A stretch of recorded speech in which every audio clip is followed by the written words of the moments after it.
adalah perkembangan di negeri Selangor dan seperti yang Hafiz katakan sebentar tadi, pastinya bantuan ketika ini giat disalurkan.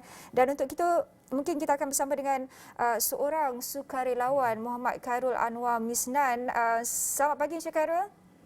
Selamat pagi. Encik Khairul, kalau boleh dikongsikan perkembangan ketika ini, di mana agaknya bantuan oleh pihak Encik Khairul sendiri salurkan ketika ini? Okey, bismillahirrahmanirrahim. Assalamualaikum warahmatullahi wabarakatuh.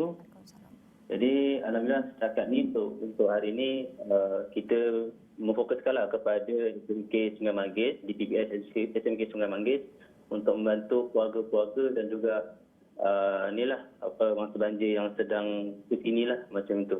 Jadi insya-Allah. Ya, jadi sejak bila agaknya bantuan ini telah pun digerakkan Encik Khairul, dan apa antara mungkin barangan-barangan yang disalurkan kepada mereka? Okey, kalau ikutkan dari permulaan banjir ni, alhamdulillah daripada semua orang, daripada PBT, daripada NGO dan daripada masyarakat setempat, banyak bantuan-bantuan yang disalurkan. Dari segi sudut mengeluarkan masa banjir daripada kampung tersebut pergi ke PPS dan sebagainya. Dan untuk bantuan-bantuan yang disalurkan, kita juga dapat dari segi sudut makanan, barang keperluan harian dan pelbagai lagi lah, alhamdulillah.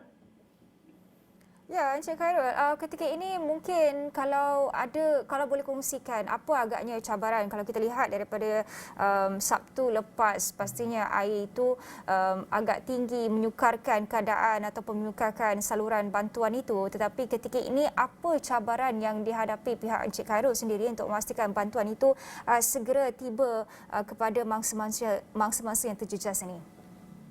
Okey, kalau berkaitan dengan cabaran pada hari Sabtu dan Ahad hari itu, kita tak rasa sangat sebab dia lebih kepada hujan banjir hujan, yang mana kita memang tahu yang banjir itu akan surut.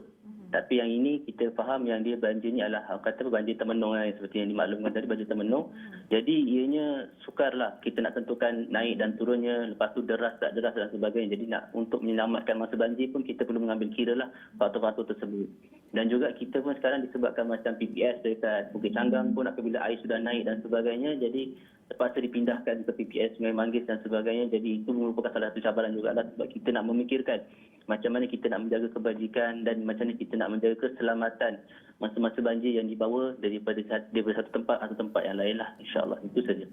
Dan situasi di Sungai Manggis sekarang bagaimana agaknya? Air sudah pun surut ataupun tidak? Dan kedua, adakah penduduk sudah pun menggerakkan kerja-kerja untuk membersihkan dan sebagainya, dan adakah Encik Khairul juga akan bersama dengan mereka membersihkan rumah dan sebagainya? Baik, insya-Allah. Jadi kalau ikutkan yang agak teruk memang di Labuan Dagang, di Canggang dan juga RTB. Untuk di Sungai Manggis juga terkesan, tapi tidak seteruk yang di kampung, 3 kampung tersebutlah. Kalau ikutkan begitu.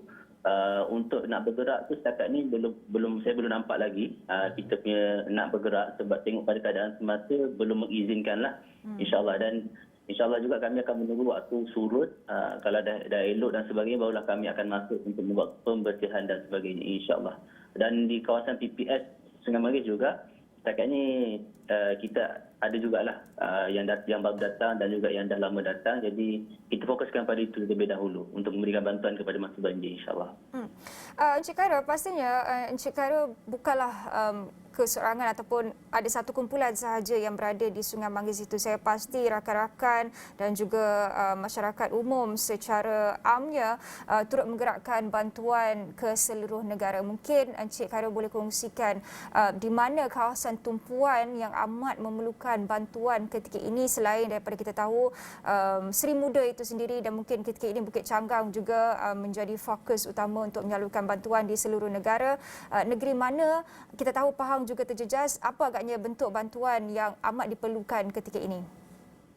Baik, bila bercakap berkaitan banjir ini, kalau diikutkan dari segi sudut makanan, alhamdulillah kita bersyukur sangat-sangat sebab terdapat pelbagai agensi, masyarakat, NGO dan sebagainya yang banyak memberikan sumbangan makanan dan tumpuan tersebutlah. Cumanya mungkin kita boleh sama-sama memberi juga bantuan dari segi sudut pemakaian, dari segi sudut barangan keselamatan, barangan contoh macam kit-kit keselamatan dan contohnya, ataupun kita boleh juga memberikan kit kit untuk wanita dan sebagainya. Itu pun kita boleh cuba untuk mengutamakan, insya-Allah, selain daripada makanan lah, insya-Allah.